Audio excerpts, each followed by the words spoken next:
말씀과 함께하는 성경 통독 해설 시간입니다. 선지자 예레미야와 또한 하나님을 신실히 섬겼던 그의 곁에 있던 자들에게 유다의 멸망과 그 이어지는 역사는 고통의 연속이었을 것입니다.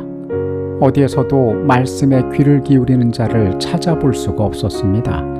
그들은 명백한 심판에도 불구하고 운명지어진 저주 속으로 걸어 들어가고 있었습니다. 그들에게 설명할 수 없이 고통스러운 이런 시간 속에서 하나님께서는 그분의 종들의 마음과 형편을 살펴주셨습니다. 내일 우리가 읽게 될 성경의 범위는 예레미야 45장부터 48장까지의 말씀입니다. 예레미야 45장의 말씀으로 갑니다. 내가 1절에 말하기를 화로다 여호와께서 나의 고통에 슬픔을 더하셨으니 나는 나의 탄식으로 피곤하여 평안을 찾지 못하도다. 여호야김 4년 예레미야의 심판 기별을 두루마기에 기록하던 서기관 바룩이 나라의 비극과 자신의 탄식으로 인해 영육간에 극도로 지친 모습을 보입니다. 하나님께서는 국가적 멸망의 대재앙 속에서 바룩 개인의 야망을 내어놓으라고 경고하시면서도 그가 어디로 가든 그의 생명만큼은 전리품처럼 안전하게 보존해 주시겠다고 약속하십니다. 내가 너를 위하여 큰일을 찾느냐? 그것을 찾지 말라. 보라, 내가 모든 육체에 재난을 내리리라. 그러나 내가 가는 모든 곳에서는 내가 너희에게 내 생명을 전리품같이 주리라. 여호와의 말씀이니라. 45장은 심판의 메시지를 기록하는 일에 지친 하나님의 충성스러웠던 종인 서기관 바룩을 향한 매우 개인적이고 친밀한 위로의 기별입니다. 하나님께서는 당신의 일을 위해 묵묵히 봉사하는 사역자들의 내면적 슬픔과 피로를 결코 간과하지 않으십니다.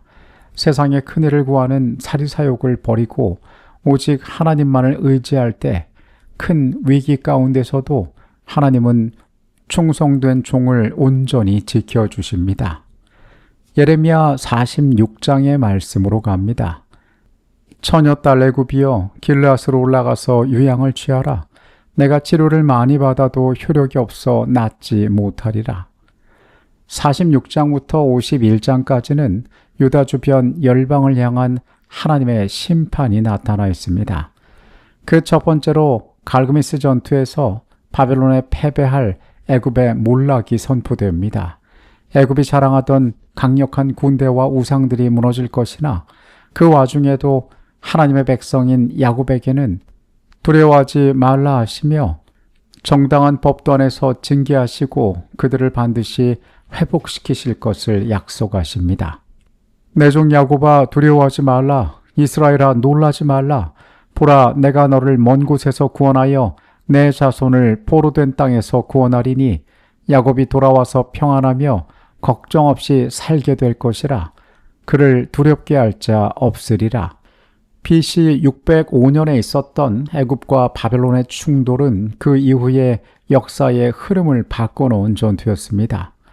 유다가 의지했던 강대국 애굽의 허망한 실체가 이때 드러났습니다. 그러나 이방 열방의 완전한 파멸과는 달리 하나님의 백성에게 임하는 징계는 법도를 따른 적절한 구속적 징계였음을 말씀은 이야기합니다. 온 세상 제국이 흥망성쇠를 거듭하고 강대국들이 무너질지라도 역사의 주권자이신 하나님께서는 당신의 자녀들을 결코 잊지 않으십니다. 세속의 힘을 의지하는 자는 애굽처럼 수치를 당하지만 하나님의 언약 안에 머무는 자는 구원의 소망을 얻게 될 것입니다. 예레미야 47장의 말씀으로 갑니다. 여호와께서 이같이 말씀하시되 보라, 물이 북쪽에서 일어나 물결치는 시내를 이루어 그 땅과 그 중에 있는 모든 것과 그 성읍과 거기에 거하는 자들을 삼키리니 유다의 오랜 숙적이자 지중해 연안의 강자였던 블레셋 민족의 임할 심판이 선포됩니다. 북방에서 밀려드는 거친 홍수 같은 군대에 의해 가사와 아스글론 등 블레셋의 주요 도시가 철저히 파괴될 것이며 여호와의 칼이 멈추지 않고 공의와 심판을 집행할 것이라고 선언됩니다. 오라 여호와의 칼이여, 내가 언제까지 쉬지 않겠느냐? 내 칼집에 들어가서 가만히 쉴지어다. 여호와께서 이를 명하셨은즉 어떻게 잠잠히 쉬겠느냐? 북쪽에서 일어나는 물은 바벨론의 기병대와 군사적 침공에 대한 비유입니다. 오랜 세월 하나님의 백성을 괴롭혀온 블레셋의 해안 도시들이 하루아침에 황폐해지는 모습은 회개하지 않은 교만한 세력에 임하는 신속하고 엄정한 심판의 확실성을 보여주고 있습니다. 여호와의 칼이 칼집에서 뽑혀 출정할 때 그 어떤 인간의 성벽이나 방어막도 공의의 심판을 막을 수는 없습니다. 하나님을 대적하고 그 백성을 압박하던 세속적 권력들은 마침내 하나님의 공의로운 판결 앞에 머리를 숙이게 될 것입니다. 예레미야 48장의 말씀으로 갑니다. 여호와 이를 게을리하는 자는 저주를 받을 것이요 자기 칼을 금하여 피를 흘리지 아니하는 자도 저주를 받으리로다.